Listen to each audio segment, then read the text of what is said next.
मेघालय के राज्यपाल सत्यपाल मलिक सेवानिवृत्त हो गए और सेवानिवृत्त होने के बाद उन्होंने पत्रकारों से बात करते हुए वही बात का खुलासा किया है जो मैं पिछले काफी दिनों से कहता आ रहा हूं। सत्यपाल मलिक की जिस तरह से बदजुबानी थी, जिस तरह से वो केंद्र सरकार को घेरते थे, भाजपा में होने के बावजूद भी वो सरकार पर सवाल उठा रहे थे, कृषि बिलों पर सवाल उठा रहे थे, आंदोलनकारी जो सड़कों को घेर कर बैठे थे उनके पक्ष में खड़े होते दिखाई दे रहे थे।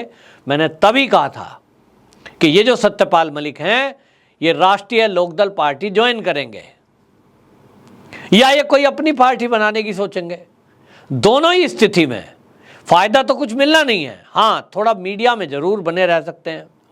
तो रिटायर हुए और रिटायर के दिन ही पत्रकारों ने पूछा अगला आप क्या करने वाले हैं, अगर आप आरएलडी और ये जो चुनाव लड़ने वाले हैं कहीं से आरएलडी से, तो बोलता है चुनाव तो मैं नहीं लड़ूंगा, लेकिन जो समाजवादी पार्टी है और जो आरएलडी है इसके लिए मेरे मन में बहुत अधिक सॉफ्ट कॉर्नर है और ये अगर मदद मुझसे मांगेंगे अखिलेश यादव और जयंत चौधरी तो मैं मदद के बारे में विचार करूंगा, मैं इनकी मदद करूंगा। मतलब साफ है, जो मैं पिछले काफी दिनों से कहता आ रहा हूं कि सत्यपाल मलिक रिटायरमेंट के बाद सीधे सीधे आरएलडी ज्वाइन करने वाले हैं, वो बात सच साबित हुई है कि उन्होंने अपना इरादा प्रस्तुत कर दिया। भाई मैं समाजवादी में भी जा सकता हूं, मैं आरएलडी में भी जा सकता हूं। और बड़ी बात उन्होंने बोली, उन्होंने कहा 2024 में मैं चुनाव नहीं लड़ूंगा, लेकिन मैं वहां जाऊंगा और लड़ाई में मदद जरूर करूंगा। राजनीति में कह रहे हैं वो। मैं बिल्कुल नहीं चाहता कि 2024 में भारतीय जनता पार्टी या एनडीए रिपीट करे। इससे बड़ी बात क्या होगी? जिस आदमी ने पूरी जिंदगी राजनीति करते करते एंड अपना, अब आप समझिए कि राज्यपाल जैसे पोस्ट से किया हो और वो आगे की पारी उस पार्टी में खेलने के लिए तैयार नहीं है, क्योंकि मैंने जैसे पहले कहा अनुशासन में नहीं रह सकते। भारतीय जनता पार्टी ने उनको राज्यपाल बनाया जो कि बड़ी पोस्ट होती है। उसके बाद तो राष्ट्रपति है ना, राष्ट्रपति का ही प्रतिनिधि है। लेकिन सत्यपाल मलिक जी को वो बनना हजम नहीं हुआ। वो कहते हैं मैं जो आता है बोल देता हूं। तो भाई कंट्रोल करो। समझदार आदमी का तो काम है कि जुबान पे कंट्रोल लगाएं और सोचकर बोलें।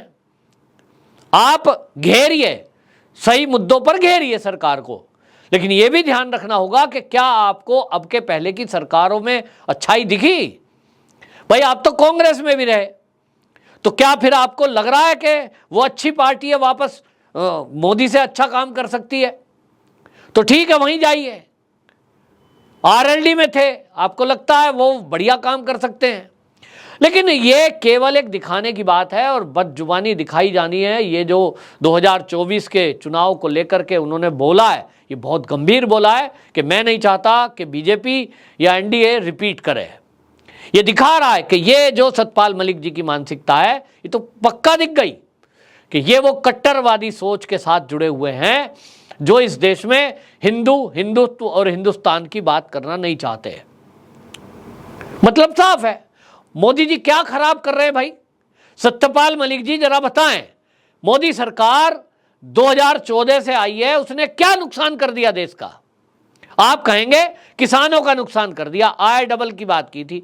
अरे भाई आय डबल की बात की थी आपने, मोदी को मोदी के हिसाब से करने कहां दिया काम?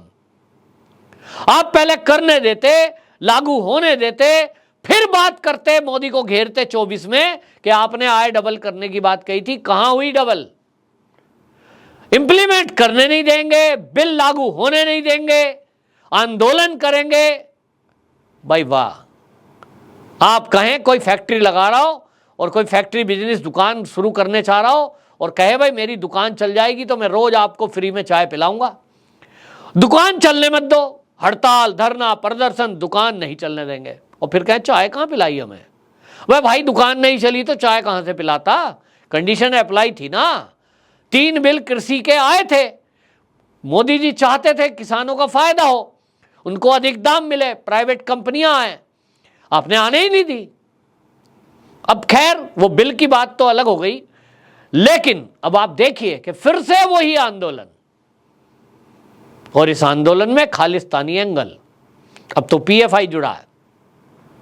तो मोदी जी को हटाने के लिए जो लोग प्रण ले रहे हैं वो ममता बनर्जी हैं, वो नीतीश कुमार हैं, वो लालू यादव हैं, वो शरद पवार हैं और केजरीवाल जी हैं, और अभी ये शामिल हो गए सतपाल मलिक। अब आप समझ रहे हैं कि किस तरह का गुट बनता जा रहा है और इनकी दिक्कत क्या है।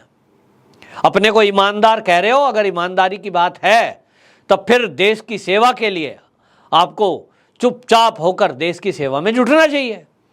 लेकिन आप ऐसे लोगों के साथ खड़े हो जाएंगे जिन्होंने देश में लगभग 65 साल देश का राज किया, ऐसी कांग्रेस, उसके साथ रहे डायरेक्ट इनडायरेक्ट, तो फिर देश का क्या हाल हुआ।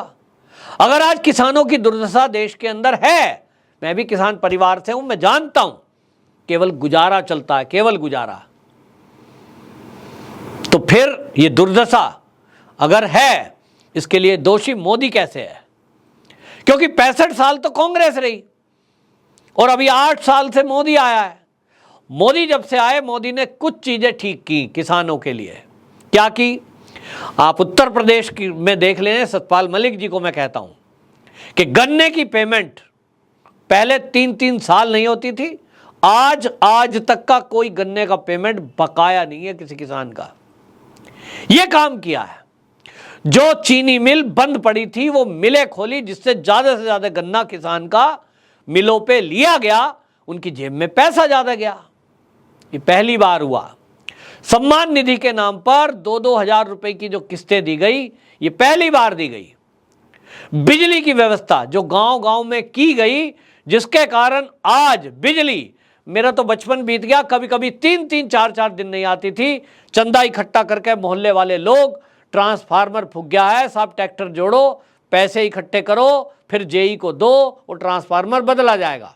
आज एक फोन कॉल पे ट्रांसफार्मर आपका बदला जाता है सेम डे, गांव के अंदर भी।